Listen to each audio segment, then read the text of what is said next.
ही फक्त एक धार्मिक रात्र नाही, तर ब्रह्मांडातील ऊर्जा जागृत होण्याचा तो अद्भुत क्षण आहे। आणि या रात्रीतील विशेष 52 मिनिटे तुमच्या आयुष्यात चमत्कार घडवू शकतात। आज आपण जाणून घेणार आहोत त्या 52 मिनिटांचे रहस्य काय आहे आणि या दिवशी नेमकं काय केलं पाहिजे। महाशिवरात्री 2026 ही 15 फेब्रुवारी रोजी साजरी होणार आहे। फाल्गुन महिन्यातील कृष्ण पक्षाची चतुर्दशी हीच ती रात्र ज्या दिवशी भगवान शिवाचे तत्व सर्वाधिक जागृत असते।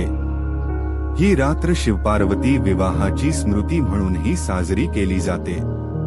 पण त्यामागे फक्त कथा नाही, तर एक गूढ आध्यात्मिक विज्ञान आहे।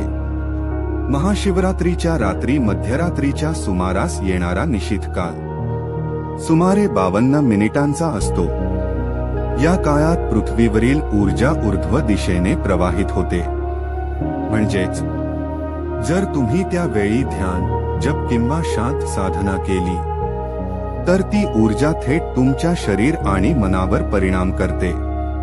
अनेकांना यावेळी शरीरात हलकी कंपन जाणवते, डोळ्यात पाणी येते, अंगावर रोमांच येतात, मन पूर्ण शांत होते। हे फक्त भावनिक क्षण नसतात, तर शिवतत्वाशी झालेला सूक्ष्म स्पर्श मानला जातो। या वर्षी अनेक शुभ ग्रहयोग जुळून येत आहेत, जसे की बुधादित्य योग, लक्ष्मी नारायण राजयोग आणि इतर शुभ संयोग। ज्योतिषानुसार हा काळ काही राशींसाठी विशेष लाभदायक मानला जात आहे।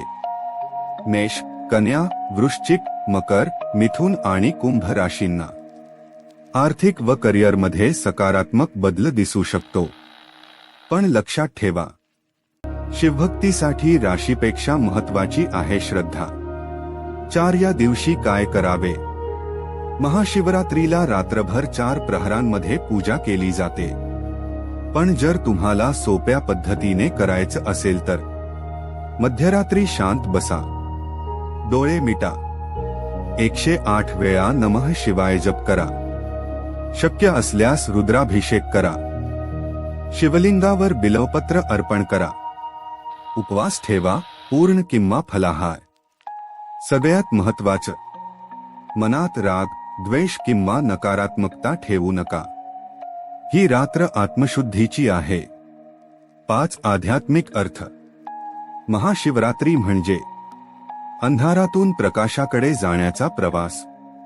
शिव म्हणजे शून्य, आणि त्या शून्यातच संपूर्ण ब्रह्मांड सामावलेलं आहे। या रात्री जागरण करण्यामागेही अर्थ आहे।